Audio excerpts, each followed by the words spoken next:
Because law professors are kind of like jealous girlfriends in a way. They want all your time and they don't care about what you got going on outside.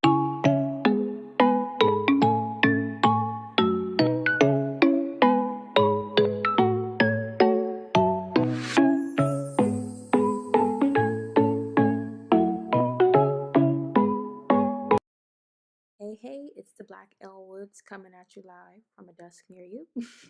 If you're a friend to the court, welcome back. If you're new here and you like what you see, go ahead and like, comment, and subscribe somewhere down here.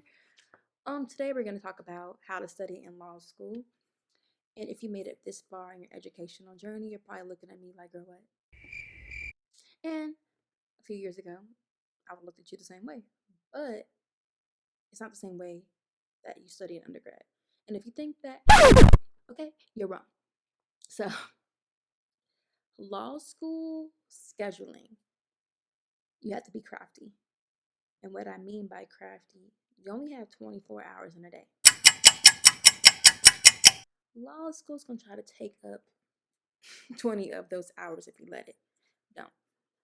So what I had to do is schedule out my day by the hour. Like literally, excuse me, every time I get on here I got a burp. Homework, Netflix, cooking, eating, shower, driving my son to school, driving back to school.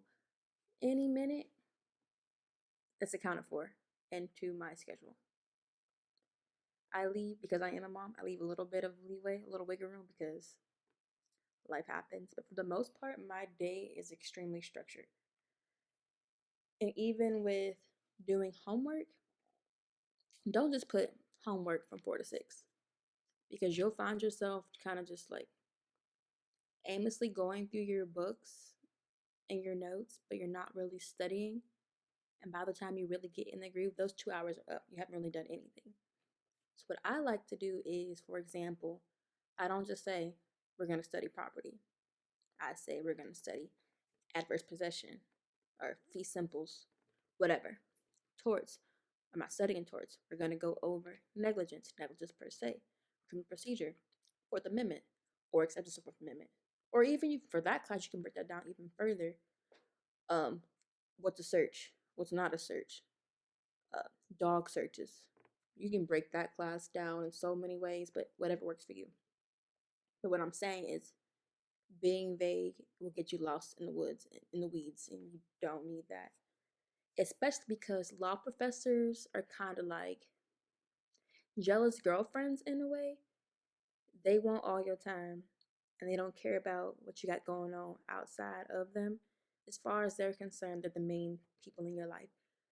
So you'll get like 50 plus pages from one class on top of the other homework you have, and they don't care about each other. They only want their homework. You can't say, oh, I didn't read your stuff because I was reading property. They don't care. And then for me, I don't know what she's going through, but my professor has us doing makeup classes since the first week of school. So whereas I would only be reading for her twice a week, I'm reading for her 3 times a week. I have her twice in one day. These are 2 hour classes, and she's not assigning little readings.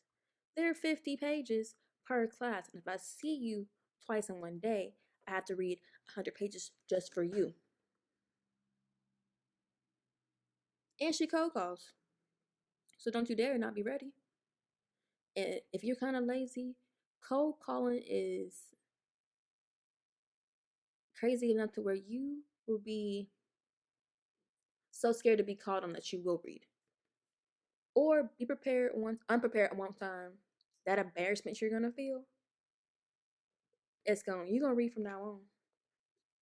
I'd rather you not do that and just be ahead. But cold calling, I'm not even a sweater, but I got called on yesterday, and I literally got little misty in the pitsies, and I read, but I was so like caught off guard because I was trying to figure out her formula.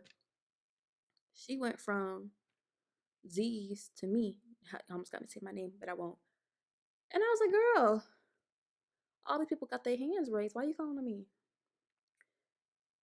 So yeah, cold calling.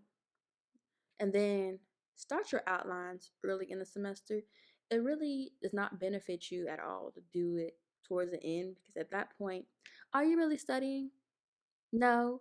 The whole point of outlining is to do it as you go along. And then as you really master stuff, start taking stuff out so you have a condensed attack outline.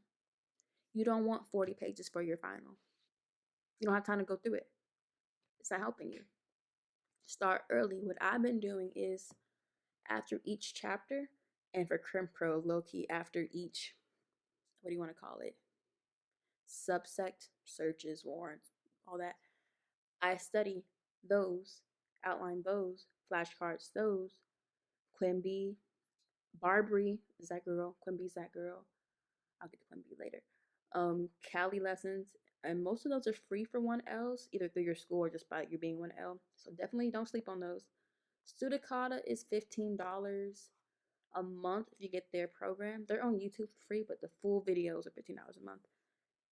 And they're helpful if your school is normal. It was helpful for me the first semester, but like they don't have Crim Pro. I mean, they have Crim Pro, but not what I need from them. And then they don't have, what do they have? I want to say Torch was so like condensed. It made me want to pay more for Quimby and just cancel that account because it wasn't helpful. So, with that being said, let's get on this girl Quimby. Oh, back up. So after you flashcards, to make sure you really, really, really know the material, I like to get a whiteboard. You can go on Amazon, prime it to your house. Write out rule statements off the dome. If you can't do that, you don't know it. Go back and restudy.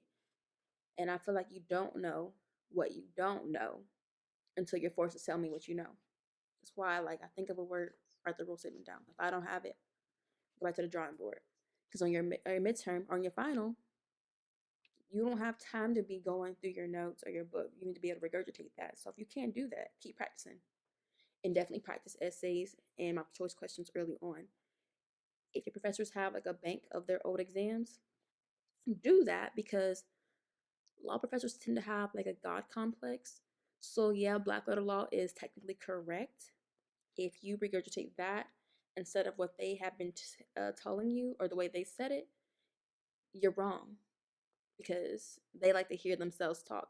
So if you sound pretty much, the more you sound like them on your exam, the better they're like nodding their head as they're going through your paper.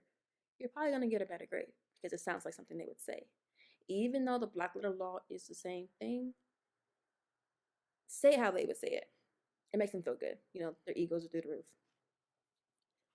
So with that being said, be careful with outside resources. Yeah, they're good to supplement what you've already learned in class, but your best guide for your teacher's midterm or exam is how they teach you. It's their exam. They wrote it. Use their words. Use their memorization text. Like whatever they're telling you, use it. They can be your best resource more than Quimby or anything else. So that's my biggest clue or help for you. Quimby. I'm not saying do this, but we're all going to do it eventually, at least once or twice. If you find yourself unprepared for class for whatever reason, Quimby has videos of cases. They have like every case, it seems like, but of cases, and they're pretty much, it's like a cartoon playing out whatever you just read. And low key, even when I do read the cases, I still like to go back to watch Quimby videos because it helps me like confirm, okay, that's what I read. Or if I'm confused, watch the video. Oh, okay. Then I go back and read. But be careful with Quimby because yes, they have case briefs, but they're real watered down. Like, for example, my professor would be like, for Crim Pro, well, how fast were they going?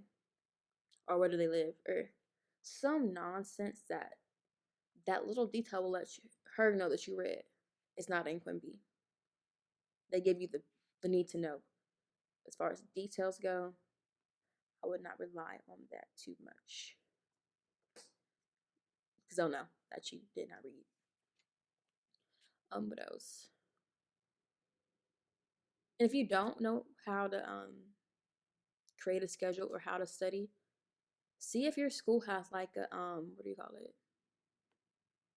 It's escaping my head right now. But we have a program or like an office. Their whole purpose is to help you study, help you come out with like a plan, pretty much help you be the best student you can be.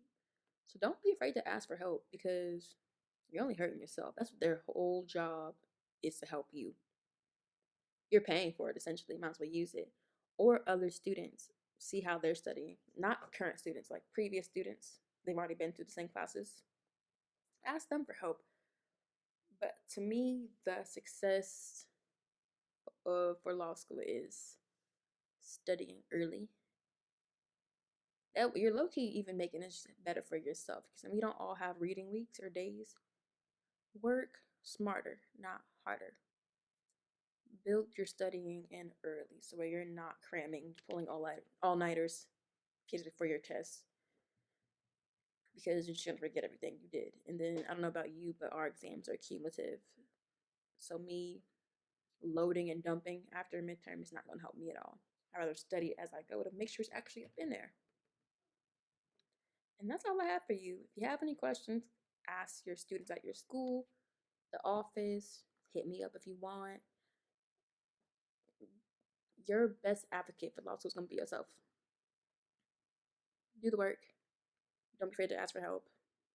At the end of the day, the goal is to pass the bar.